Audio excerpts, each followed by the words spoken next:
আসসালামু আলাইকুম। আমি রয়েছি আপনাদের সঙ্গে মোহাম্মদ ইকবাল। এই মুহূর্তে আমি রয়েছি সেঙ্গার বাজার, যেটি মাধবপুর থানা অবস্থিত। সেঙ্গার বাজার, এখানে অনেক বড় গরুর হাট হয়।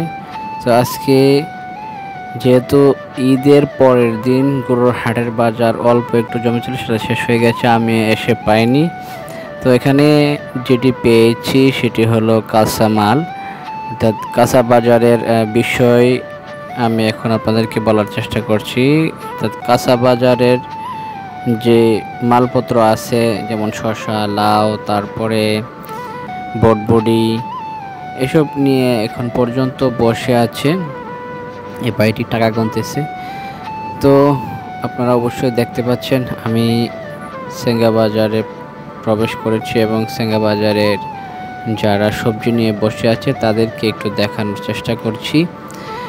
ভিডিওটি একটু লম্বা হবে, ভালো লাগলে আসলে শেয়ার করে সবার মাঝে পৌঁছে দিবেন। এই ভাইটি হরিশপুর বাজারেও কিন্তু বসে, সেঙ্গা বাজারেও বসে, এখানে অনেকেই আছে, অনেক বাজারে বসে তারা।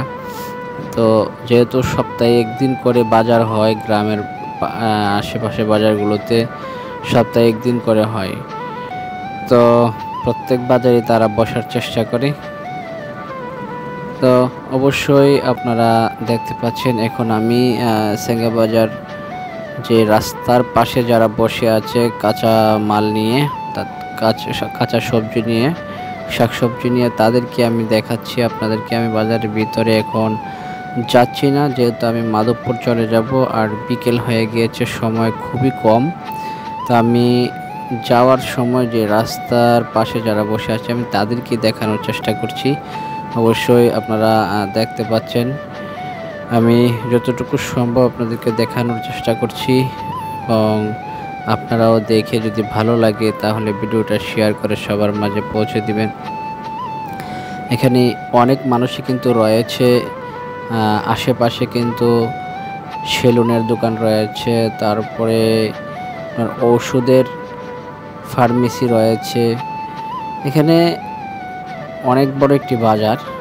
তো আমি রাস্তার পাশের যে অল্প কয়েকটা মাল নিয়ে বসে আছে, যারা দেখেন আম নিয়ে কিন্তু বসে আছে, কাঁঠাল, এদিকে কাঁঠালও আছে, প্রচুর পরিমাণ কাঁঠাল উঠে এই বাজারের মধ্যে। কাঁঠাল আপনারা চাইলেও খেতে পারবেন। এই রাস্তাটি একদম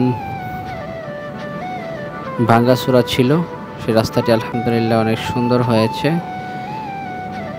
তো আশেপাশে রাস্তার আশেপাশের দোকানগুলো দেখানোর চেষ্টা করছি। এই রাস্তাটি যারা মাধবপুর যেতে চান সেঙ্গা বাজার থেকে এখন আসবেন, কেননা এখন রাস্তা খুব সুন্দর হয়েছে।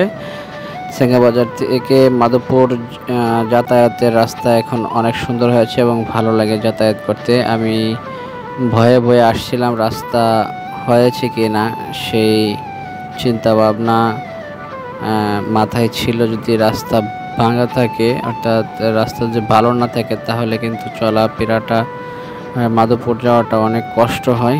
তো সেটা ভাবতে ভাবতে এসে দেখি আলহামদুলিল্লাহ রাস্তা খুব সুন্দর হয়েছে। একটু জায়গা বাকি আছে, তবে এটা কোনো সমস্যা নেই, এখন এটি ভেঙে সুন্দর করে দিয়েছে। এই জায়গাটা হয়ে যাবে আশা করি ইনশাআল্লাহ কিছুদিনের মধ্যেই। সেবা মেডিকেল হল, আসলে রাস্তার আশেপাশে অনেকগুলো দোকান এখন হয়ে গিয়েছে, আগে এত দোকান ছিল না। তো এখান থেকে কিন্তু সিএনজি স্টেশন, এখান থেকে সিএনজি দিয়ে চলাফেরা করা যায়।